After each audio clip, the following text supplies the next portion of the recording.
तृणमूल सांसद महुआ मोइत्रा की बड़ी मुश्किलें, सीबीआई ने कैश फॉर क्वेरी मामले में शुरू की प्रारंभिक जांच। बीजेपी सांसद निशिकांत दुबे ने लोकपाल से महुआ की शिकायत की थी। संसद की आईडी और पासवर्ड बिजनेसमैन हीरानंदानी को देने का आरोप लगाया। महुआ मोइत्रा ने सीबीआई को केस सौंपने पर लोकपाल पर साधा निशाना। लोकपाल को नेतृत्वहीन बताया, कहा उसमें फुल टाइम चेयरमैन तक नहीं है। महुआ मोइत्रा का केंद्र सरकार पर आरोप, मेरी यात्राओं की डिटेल जानने के लिए ट्रैवल एजेंटों को बुला रही है सरकार। टीएमसी नेता कुणाल घोष ने महुआ के खिलाफ बीजेपी की राजनीतिक साजिश बताया। सीबीआई, ईडी समेत केंद्रीय एजेंसियों के दुरुपयोग का आरोप लगाया। पश्चिम बंगाल सरकार में मंत्री डॉक्टर शशि पांजा ने भी साधा निशाना। राजनीतिक तरीके से परेशान कर चुनाव जीतना चाहती है बीजेपी। बीएसपी सांसद दानिश अली ने महुआ का मामला संसद की एथिक्स कमेटी में पूरी तरीके से नहीं सुने जाने पर आरोप लगाया। कहा, ऐसा लग रहा है कि स्क्रिप्ट कहीं और लिखी गई है। महुआ के खिलाफ सीबीआई जांच पर बोले बंगाल गवर्नर, कानून को अपना काम करने दे। उत्तरकाशी में सुरंग में फंसे मजदूरों को निकालने के लिए जारी है बचाव अभियान। वर्टिकल ड्रिलिंग के लिए सुरंग के ऊपर पहुंचाई गई मशीनें। ऑगर मशीन फेल होने से रेस्क्यू ऑपरेशन में आई दिक्कत। मशीन के ब्लेडों को काटकर निकालने के लिए हैदराबाद से मंगाया गया है प्लाज्मा कटर। सुरंग में पिछले 15 दिनों से फंसे हैं 41 मजदूर। सुरंग की एंट्री पर रिस रहे पानी ने भी बढ़ा दी है चिंता। सीएम पुष्कर सिंह धामी ने रेस्क्यू ऑपरेशन का लिया जायजा। टनल के अंदर जाकर लिया पूरा अपडेट। सीएम पुष्कर सिंह धामी ने टनल में फंसे मजदूरों की बातचीत की। कहा, ऑगर मशीन निकलते ही फिर से शुरू होगा रेस्क्यू। टनल में रेस्क्यू का काम खतरनाक, थोड़ा रखना होगा धैर्य, एनडीएमए का बयान। केरल के कोची यूनिवर्सिटी में टेक फेस्ट के दौरान दर्दनाक हादसा, भगदड़ मचने से 4 स्टूडेंट्स की मौत, 46 घायल। यूनिवर्सिटी में म्यूजिक कॉन्सर्ट के दौरान मची भगदड़, तेज बारिश के बाद कॉन्सर्ट में बिगड़े थे हालात। घायलों को अस्पताल में कराया गया भर्ती। आज रेडियो के जरिए फिर से मन की बात करेंगे पीएम मोदी। आकाशवाणी पर सुबह 11 बजे होगा प्रसारण। इस बार कार्यक्रम का 107वां एपिसोड प्रसारित होगा। बेंगलुरु में प्रधानमंत्री मोदी ने स्वदेशी फाइटर जेट में भरी उड़ान शेयर की तस्वीरें। कहा, उड़ान का अनुभव अविश्वसनीय। पीएम मोदी की सुरक्षा चूक मामले में भटिंडा के एसपी सस्पेंड, ड्यूटी के लापरवाही करने की गिरी गाज। आज फिर तेलंगाना दौरे पर जाएंगे पीएम मोदी। 3 कार्यक्रमों में होंगे शामिल। सुबह 11:30 बजे हैदराबाद के कान्हा शांति वनम में सार्वजनिक कार्यक्रम में शामिल होंगे प्रधानमंत्री, ध्यान लगाएंगे। तेलंगाना के कामारेड्डी में पीएम मोदी की रैली। कहा, बीजेपी जो कहती है उसे पूरा करती है।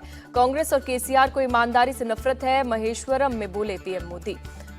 गृह मंत्री अमित शाह भी आज तेलंगाना की चुनावी जंग में उतरेंगे। 3 रैलियों को करेंगे संबोधित, एक जगह करेंगे रोड शो। गृह मंत्री अमित शाह ने बीआरएस सरकार को बताया फेल, नौकरी, मुफ्त शिक्षा और घर देने का वादा नहीं किया पूरा। यूपी के सीएम योगी आदित्यनाथ भी आज तेलंगाना में करेंगे चुनाव प्रचार। महबूबनगर और एलबी नगर समेत 4 विधानसभा क्षेत्र में रैलियों को करेंगे संबोधित। हैदराबाद फिर से बनेगा भाग्यनगर, चुनाव प्रचार के दौरान यूपी के सीएम योगी का दावा। बीआरएस का मतलब भ्रष्टाचार रिश्वतखोरी समिति। तेलंगाना में सीएम केसीआर पर बरसे सीएम योगी आदित्यनाथ। हैदराबाद में बीजेपी चीफ जेपी नड्डा ने किया रोड शो। कांग्रेस बीआरएस ने किया तेलंगाना का बंटाधार। हैदराबाद के मुशीराबाद में जेपी नड्डा ने किया रोड शो, फूलों से किया गया स्वागत। मुशीराबाद में रोड शो के दौरान बोले जेपी नड्डा, राजस्थान, मध्य प्रदेश, छत्तीसगढ़ में हमारी सरकार आ रही है, तेलंगाना में भी हम निर्णायक भूमिका अदा करेंगे। कांग्रेस नेता राहुल गांधी भी आज तेलंगाना के चुनावी दंगल में उतरेंगे। 3 रैलियों को करेंगे संबोधित। राहुल गांधी ने हैदराबाद में बेरोजगार युवाओं के साथ बातचीत की, नौकरी की जताई चिंता। तेलंगाना में भारत राष्ट्र समिति के 10 साल के शासन की आलोचना करते हुए बोले राहुल गांधी, राज्य के युवाओं को न्याय नहीं मिला। राहुल गांधी ने कांग्रेस के नौकरी कैलेंडर को लेकर जारी किया कैलेंडर। युवाओं में विश्वास पैदा करना और उनकी आकांक्षाओं को पूरा करना बताया मकसद।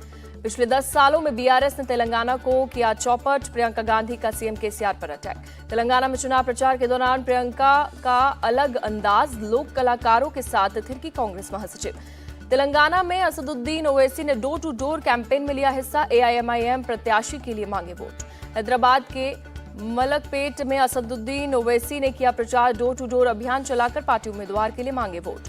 राजस्थान की 199 सीटों पर बम्पर वोटिंग, करीब 74% पड़े वोट, कई जगह पर पथराव और झड़प की खबर। राजस्थान के फतेहपुर शेखावटी में मतदान के बीच भिड़े दो गुट, जमकर हुई पत्थरबाजी, पुलिस ने संभाले हालात। फतेहपुर पत्थरबाजी मामले पर पुलिस का एक्शन, 6 से 7 लोगों को हिरासत में लिया, की गई पूछताछ। भरतपुर की नगर विधानसभा में हंगामा किया गया, द्वारकापुर सुकेती में वोट डालने से रोकने पर मारपीट, पोलिंग बूथ को छोड़कर भागे कर्मचारी। भरतपुर के सीकरी कस्बे में बीजेपी प्रत्याशी पर पथराव, गाड़ियों में की गई तोड़फोड़, कांग्रेस पर लगाया आरोप। वोटिंग के बाद सीएम अशोक गहलोत ने किया जीत का दावा, कहा इस बार राज नहीं रिवाज बदलेगा।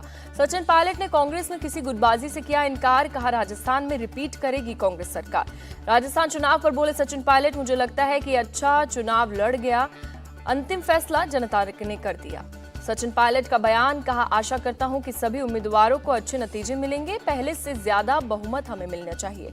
राजस्थान की पूर्व सीएम वसुंधरा राजे ने बीजेपी की जीत का भरोसा जताया।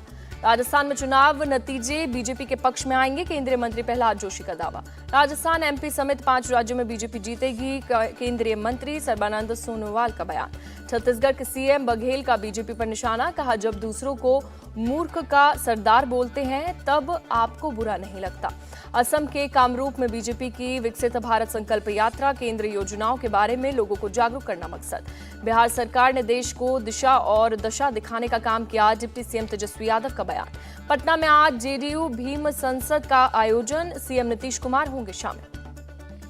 समाजवादी पार्टी के अध्यक्ष अखिलेश यादव आज कानपुर देहात में संविधान बचाओ रैली में करेंगे शिरकत, महारैली को करेंगे संबोधित। महाराष्ट्र में कांग्रेस आज संविधान अभियान की शुरुआत करेगी, संविधान की 1 लाख कॉपी लोगों को बांटेगी। संजय सिंह की जमानत पर 28 नवंबर को सुनवाई, दिल्ली आबकारी केस में जेल में बंद हैं आप सांसद। यूपी में 25 नवंबर को मांस बिक्री पर रोक लगाने पर बीएसपी सांसद दानिश अली का तंज, एक पार्टी का फोटो शेयर करते हुए लिखा, शुक्र है नॉनवेज खाने पर नहीं है पाबंदी। एनसीईआरटी सिलेबस में रामायण महाभारत शामिल करने का सपा सांसद शफीकुर रहमान बर्क ने किया विरोध, बोले कुरान शरीफ से बड़ी किताब दुनिया में नहीं है। 26/11 आतंकी हमले की 16वीं बरसी पर आज मुंबई में होगा श्रद्धांजलि कार्यक्रम, सीएम शिंदे और डिप्टी सीएम फडणवीस देंगे शहीदों को श्रद्धांजलि। संघ प्रमुख मोहन भागवत आज नोएडा में प्रबुद्ध नागरिक समारोह में हिस्सा लेंगे, शारदा यूनिवर्सिटी में होगा कार्यक्रम। मुख्यमंत्री तीर्थ यात्रा योजना के तहत 83वां ग्रुप तैयार किया गया, सीएम केजरीवाल ने बुजुर्गों का लिया आशीर्वाद। मुंबई के नागपाड़ा मामले पर पुलिस एक्शन को कांग्रेस नेता हुसैन दलवाई ने बताया सही, कहा लोगों को कानून के दायरे में रहना चाहिए। नागपाड़ा तनाव पर बोले पूर्व गृह मंत्री अनिल देशमुख, राज्य की कानून व्यवस्था सरकार के नियंत्रण में नहीं है। मुंबई के नागपाड़ा में उर्स जुलूस में लाउड म्यूजिक बजाने पर हुआ था बवाल, दूसरे समुदाय के लोगों ने की थी नारेबाजी। प्रयागराज में बस कंडक्टर पर हमला करने वाला आरोपी इंजीनियरिंग छात्र लारेब हाशमी पर एक्शन, कॉलेज प्रशासन ने किया निलंबित, बीटेक फर्स्ट ईयर का स्टूडेंट था।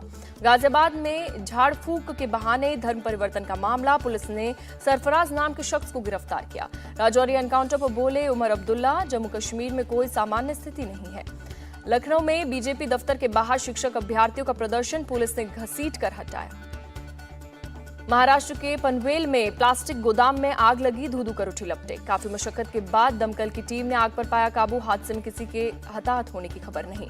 तमिलनाडु के तिरुचिरापल्ली में बीती रात हुई तेज बारिश, आम जनजीवन प्रभावित हुआ। कर्नाटक के मुख्यमंत्री सिद्धारमैया ने बेंगलुरु में द बफेलो रेस का उद्घाटन किया, रेस देखने के लिए जुटी लोगों की भीड़। केरल के सबरीमाला श्री धर्म संस्था मंदिर में दर्शन के लिए भारी तादाद में पहुंचे श्रद्धालु, लंबी लंबी कतारें आई नजर। प्रयागराज में एक गेस्ट हाउस के गोदाम में लगी भीषण आग, सारा सामान जलकर खाक हुआ। तमिलनाडु डिजास्टर रेस्क्यू टीम को कामयाबी, कुन्नूर में भूस्खलन में फंसे 10 लोगों को बचाया गया। विशाखापट्टनम फिशिंग हार्बर अग्निकांड केस पुलिस ने सुलझाया, 2 आरोपियों को पकड़ा, नशे में जलती सिगरेट जाल पर फेंकने से लगी थी आग। जीवन भर सलाखों में रहेंगे पत्रकार सौम्या विश्वनाथन के हत्यारे, कोर्ट ने 4 दोषियों को सुनाई उम्र कैद की सजा। दादरी में लूटपाट की वारदात पर पुलिस का तेज एक्शन, 16 घंटे के अंदर सभी 4 आरोपी एनकाउंटर के बाद गिरफ्तार, वारदात में शामिल होंडा सिटी बरामद। दक्षिण 24 परगना में महिला लिव इन पार्टनर पर चाकू से हमला, गंभीर हालत में पीड़िता को अस्पताल में कराया गया भर्ती। फिरोजपुर में बीएसएफ ने पाकिस्तानी घुसपैठियों को दबोचा, पुलिस ने मामला दर्ज कर शुरू की पूछताछ। सीजफायर के तीसरे दिन हमास ने 17 बंधकों को रिहा किया, जिनमें से इजराइल के 13 और थाईलैंड के 4 नागरिक शामिल। हमास ने 2 बार में अब तक 41 बंधकों को रिहा किया। इजराइल ने भी 39 फिलिस्तीनी कैदियों को रिहा किया। हमास ने इजराइल पर लगाया सीजफायर तोड़ने का आरोप। बंधकों के दूसरे बैच की रिहाई कुछ देर के लिए रोक दी गई थी। गाजा पट्टी के आसमान में शनिवार को दिखाई दिया था धुएं का गुबार। 4 दिन के सीजफायर समझौते के मुताबिक 3 फिलिस्तीनी कैदियों के बदले हमास 1 बंधक को छोड़ेगा। रूस ने यूक्रेन पर किया ड्रोन अटैक, हमले में 5 नागरिक घायल, कई घरों की बिजली गुल। इलेक्शन कमीशन के फैसले के खिलाफ कोर्ट पहुंची इमरान खान की पार्टी। 20 दिन के अंदर आंतरिक चुनाव कराने के थे आदेश। कराची के शॉपिंग मॉल में लगी भीषण आग, 11 की दर्दनाक मौत। वॉरेन बफे के पेटीएम की 2.46% की हिस्सेदारी बेची, 600 करोड़ का हुआ नुकसान। 5 साल पहले 2200 करोड़ का निवेश किया गया था। 5वें और 6वें वेतनमान के केंद्रीय कर्मचारियों का डीए बढ़ा, दिसंबर में 9 से 15% बढ़कर मिलेगी सैलरी। भारत और ऑस्ट्रेलिया के बीच आज होगा दूसरा T20 मुकाबला। तिरुवनंतपुरम के ग्रीनफील्ड स्टेडियम में होगी भिड़ंत। शाम 7 बजे शुरू होगा मैच। 5 मैचों की सीरीज में 1-0 से आगे team India. Under 19 Asia cup cricket tournament में उदय सारन होंगे भारतीय टीम के कप्तान। सौम्य कुमार पांडे को बनाया गया वाइस कैप्टन। भारतीय टीम पहला मैच 8 दिसंबर को अफगानिस्तान से खेलेगी। 10 दिसंबर को पाकिस्तान से होगा मुकाबला। विजय हजारे ट्रॉफी में उत्तर प्रदेश ने हिमाचल को हराया, 7 विकेट से दी शिकस्त। शादी के बंधन में बंधे पाकिस्तान के क्रिकेटर इमाम उल हक अनमोल महमूद को बनाया अपना जीवन साथी। नेशनल हॉकी चैंपियनशिप के सेमीफाइनल में पहुंचा पंजाब, अब कर्नाटक से होगा मुकाबला।